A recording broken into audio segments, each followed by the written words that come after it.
అప్పట్లో ధర్మవరపు సుబ్రహ్మణ్యం గారు చేసిన డింగ్ డాంగ్ ప్రోగ్రామ్ ఎంత వైరల్ అయిందో తెలిసిన విషయమే. ఇప్పుడు మీరు ఆ ప్రోగ్రామ్తో మళ్ళీ మా ముందుకు రాబోతున్నారు అంటూ వార్త వచ్చేసా. వచ్చేసారు. ఎలా ఉండబోతోంది? ఎవరిని డింగ్ డాంగ్ చేయబోతున్నారు? ఎవరిని డింగ్ డాంగ్ చేయడానికి ఏం లేదు స్వర్ణ. స్వర్ణ.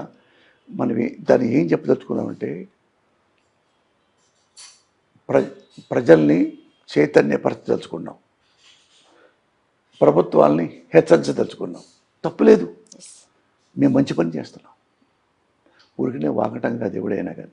ఇప్పుడు ఏమంటున్నాం, ఎట్లా చెప్పాము, పవన్ కళ్యాణ్ ఇలా అన్నావు, 30,000 మంది మహిళలు మిస్ అయిపోయారని చెప్పావు. అప్పుడు నువ్వు ప్రతిపక్షంలో ఉన్నావు, ఏమి చేయలేని వాడివి, చేతులు ఉడికిపోయినాయి. ఇప్పుడు నువ్వు సముచిత స్థానంలో ఉన్నావు, డిప్యూటీ ముఖ్యమంత్రివి, 2 పోర్ట్ఫోలియోలు ఉన్నాయి, పంచాయతీ శాఖ, అటవీ శాఖ. మరి ఏం చేస్తున్నావు నువ్వే చెప్పు. అండ్ అప్పట్లో ఇంకొక మాట కూడా ఉంది కదా సార్, గవర్నమెంట్ జీవో ఇవ్వకుండా ఎట్లా కొనసాగిస్తారు అని. అదే మాట చంద్రబాబు నాయుడు గారు అప్పట్లో 5,000 ఇచ్చేవారు, ఇప్పుడు మేము 10,000 ఇస్తాం అంటున్నారు. అంటే కూటమిలోనే 2 మనస్తత్వాలు, 2 ధోరణులు చూస్తూ ఉన్నాం. ఇక నీ క్వశ్చన్లో నీదే ఆన్సర్ ఉంది. 2 ధోరణులు అంటే ద్వంద్వ వైఖరి.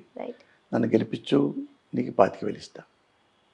లేకపోతే ఒక్కోళ్ళకంటే ఆడపిల్లకంతో 25,000 చొప్పున కదా, 15,000 చొప్పున, అట్లా ఇచ్చేస్తా. బస్సుల్లో ఫ్రీగా వెళ్ళిపోవచ్చు మీరు.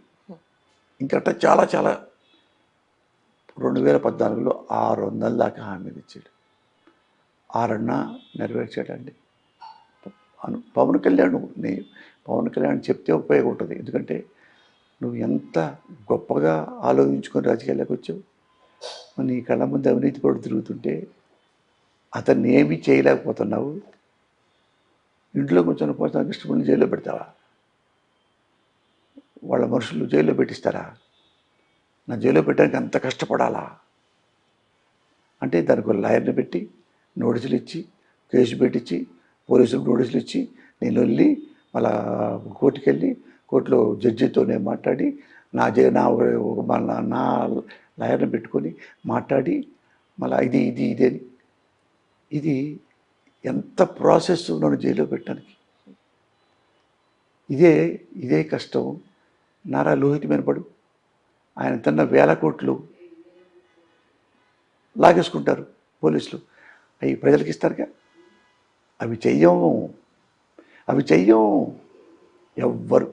అమ్మా, ఇదంతా పవన్ కళ్యాణ్ రాజకీయాల్లోకి వచ్చి ఏదేదో చేస్తా, ఐ కెన్ డూ ఎనీథింగ్ అని సింపుల్. అతను చాలా ఆవేశపరుడు, చాలా నిజాయితీపరుడు అనుకున్నారు కదా. నువ్వు చంద్రబాబు నాయుడు అవినీతిపరుడు అన్నావు. చంద్రబాబు నాయుడు గెలుస్తాడా ఎమ్మెల్యేగా? ఆయన ఎన్టీఆర్ని వెన్నుపోడు పొడిచి, మామను వెన్నుపోడు పొడిచి ముఖ్యమంత్రి అయ్యాడు. లేకపోతే ఆయన ముఖ్యమంత్రి అవుతాడా అన్నవాడివి నువ్వు పేపర్లో. తన కొడుకుని లోకేష్ 1,000 కోట్లు తినేస్తున్నాడు. పైన మీ తాత ఆత్మక్షోభిస్తుంది. మరి ఇద్దరు అవినీతి పరులు పెద్ద స్థాయిలో ఉంటే నువ్వు ముఖ్యమంత్రిని రిపీట్ చేసి ప్రశ్నించగలవా? మేము ప్రశ్నిస్తుంటేనేమో జైల్లో పెడతావా? నువ్వు ప్రశ్నించవా? నువ్వు కమిటీ అయ్యావా? మరి గుణమే చేసి చెప్పను, అతను అవినీతిపరుడు లోకేష్ బాబు. ఆ మాట నేను అన్నా, మాట కట్టుబడి ఉన్నా.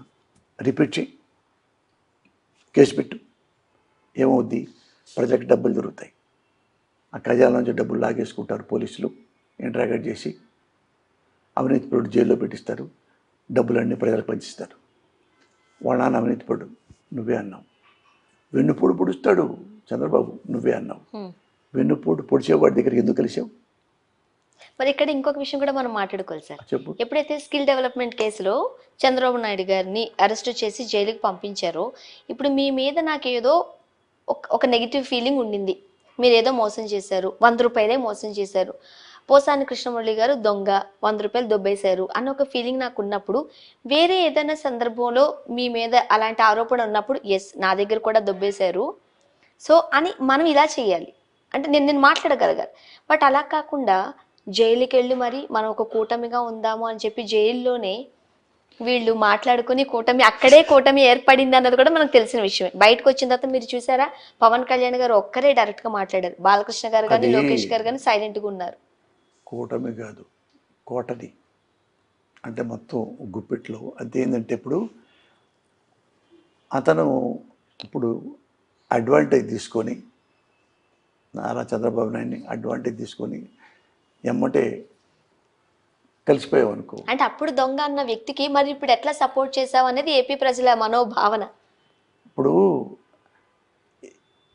ఇంతేనా నువ్వు చూసింది, ఇంకా ఫర్దర్గా ఎన్ని చూస్తావో తెలుసా? ఎవరైతే నేను ఉత్తముడిని అన్నవాడు కూడా సంచులు తీసుకెళ్ళిపోతుంటాడు ఇంటికి. హా. ఎవరైతే నేను నిజాయితీ పొరలం అన్నవాళ్ళు కూడా సంచులు పట్టి తీసుకెళ్ళిపోతారు. ఎందుకంటే కళ్ళ ముందు కనపడుతున్నాయి.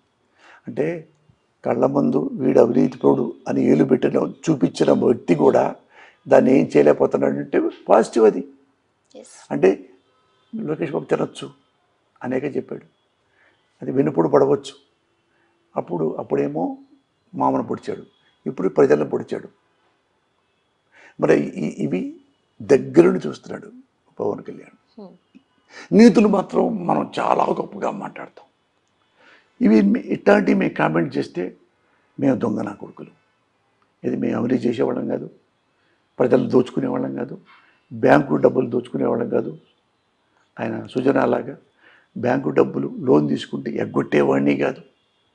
ఒక్కసారి రూపాయి ఎగ్గొట్టలా ఎవడికి, ఏ దొంగతనం చేయలే, రంగుతనం చేయలే, ఏ మోసాలు చేయలే, ఎవడికి ఫిట్టింగ్ పెట్టలే.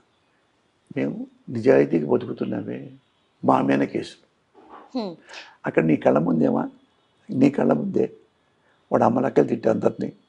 అతను లోకేష్ బాబు అనే వ్యక్తి ఇంత అవినీతి పరుడే, నువ్వే స్వయంగా అన్నావే, దానికి ఏంటి రిపర్కషన్స్?